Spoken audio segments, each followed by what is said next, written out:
I remember a time that I made a video on how to save more money as students and everything, and some people came to my DM and they were like, is it the money that is not enough that we are saving from? In this video, I'm going to be talking about how to save your money even with low income. The amount of money that you save most times is not always directly proportional to the amount of money you earn. Okay, I'm going to be explaining all of that in this video. I'm currently reading a book, and the name of the book is The Millionaire Next Door. I'm recommending this book to you. The book is very, very good, and if you read it, you'll be able to understand a lot about money.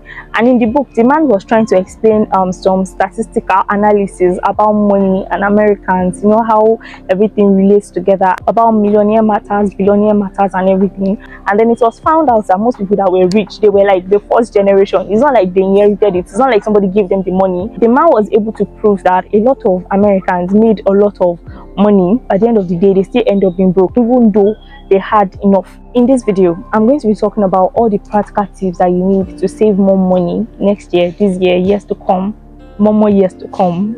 Okay, make sure you keep watching.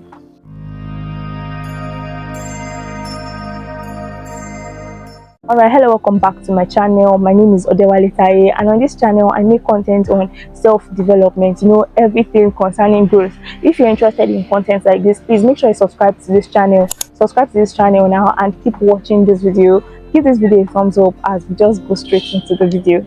Okay, number one, every cent, every naira, every penny has a purpose and it has a name. Okay, I heard this in a podcast, and ever since I heard this in a podcast, my spending has never remained the same. So the point is that if I want to buy something that is so unnecessary, I always tell myself that, okay, this money that has a purpose, I'm about to waste it on coke. Is it doing something in my life? Is it adding to my life or removing from my life? You understand? I feel like this is number one mindset that we should always have every time we need to spend any amount of money. I'm just trying to say that no matter how small an amount might be, you have to have it at the back of your mind that it can always do something. No matter how small, it will definitely add to your savings. Just think about it. If you're saving that very little amount of money that I think is very, very little, that you just waste on a lot of stuff, if you are saving it today, you are saving it for a month, for 2 months, you understand that kind of thing. Do you know the amount is going to amount to at the end of the year, at the end of 2 years, at the end of 3 years? Do you understand? So you have to have it at the back of your mind that every amount has a purpose and it has a name. Do you get? Number two, greediness is very, very good. Okay, so I went on YouTube and I started searching for coppers that had a YouTube channel to just watch anyone make a video on how they saved their allowance or something. For some reasons, I was just very sure that there must have been somebody that have done it before and I've probably recorded it and just like put it on YouTube and everything. So I started searching and I eventually found this video that a lady made, and she was talking about how she saved her 33k for all our service here and everything like that, and she was trying to give us tips on how to also save that amount of money. And in the video she said it is good to be very, very greedy, and she was trying to explain that every month when she saves this 3k, like the second month she would think like, oh, it's going to increase to 66k, and because she wanted the money to keep increasing and she was greedy, she really wanted everything, you understand? So like the following month she would get encouraged and just like save the next 3k, making 99k, you understand? And it was really, really like encouraging for her, and for her that was like greediness. So I'm not trying to say it is good to be greedy, but in some aspects it is good to be greedy, especially when it comes to savings, you understand? Trying your best to just do all you can, to just gather all you can. Do you understand? Like, yeah, it's definitely going to make a change in your saving plan. Number three, loan apps are owned by loan sharks. Okay, I don't know if you watch Korean movies, but like most times when Koreans make traditional movies and they are trying to show that this girl is very, very poor, you understand, they try to tell us that probably the dad is a gambler and has borrowed a lot of money, and now the family is in debt. The loan sharks are chasing them around and stuff like that. Let's forget about being chased around by loan sharks. When you borrow a loan, you have to pay it back, you understand? One thing is that it is very easy to borrow money, but it's not so easy to return it back. So what is my point now? You have to have a mindset shift that you can do without borrowing money.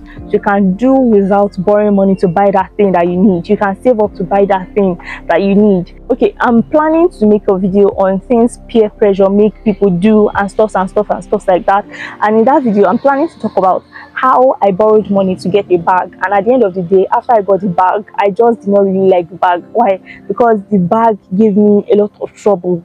You understand? I borrowed money on Fair Money app, and after I borrowed the money, I started paying it like instrumentally for 3 good months. And after I was done paying it, I just looked at the bag. Like, I just looked at the bag, and I felt like just because of his bag, I had to go through all of that. And if I had saved up enough, if I had calmed down, saved enough to buy the bag and just pay with cash, I wouldn't have needed to pay the amount of interest that I actually paid. You understand? Debt is debt. You understand? Debt is debt, and it's not a plus. People borrowing you money are not helping you to pay back with interest. Do you understand? It is better to have your money, pay for what you want, and just get what you want back. Exactly. The fourth one, givers never lack. Okay, I have a problem with that statement, because if King Solomon was not smart enough, definitely he would have been poor. Maybe like because he was such a great giver, he gave everything that he had in his kingdom. He just gave everything out. Would he still have anything? You understand? I personally believe that it is good to give things out. It is good to help people in need when you can, but you have to be very, very careful when you're trying your act of philanthropism. Don't give too much to the extent that what you're giving out, you need to go and now start borrowing outside for you to use. Do you understand? You have to be smart when you're trying to gather your money, save your money, and not just spend on unnecessary things. Okay. The last one, you have to learn to write your expenses down. Okay, last 2 months I became so broke. I was very, very broke. In fact, I was so close to being poor. You understand? And I had no money on me. And before that day, before I got broke, I already had money for some time. And I just like sat down and I started penning all the stuffs that I bought. I started penning it down, like how did my money go down and everything. And behold, I just saw that, oh, these were the things that I spent my money on. It's not like I lost them or anything like that. You understand? It is very good to pen your expenses down, so that the following month or the following 2 months you'll be able to know how to spend your money. And the funny thing is just that when you start to pen things down and you start to see where the things are taking away your money, you don't even need to do it consciously. Your mind is going to do it unconsciously for you. For example, after I pinned down all those stuff that I wrote down that I was taking my money 2 months back, and I saw that, God, Coke, I spent a lot on Coke. I felt like it was just 200 naira, so I was just buying so much Coke. Do you understand? By the time I calculated everything, it felt like something that I could have saved. Do you understand? It felt like something that I could have kept for rainy days that was exactly raining that day so heavily. You understand? And the following month, I just could not. Like, every time I wanted to buy Coke, I was just thinking to myself, oh, my last month, you don't invest though. You invested so much last month. You understand? So my brain is telling me that keep it in check. You understand what I mean? Yeah, it is very good to pen things down. I think by this we have come to the end of the video. Thank you so much for listening to me today. You're absolutely amazing. If you are yet subscribed to my channel, please kindly subscribe now. Give this video a thumbs up, and I will see you in my next video. Bye.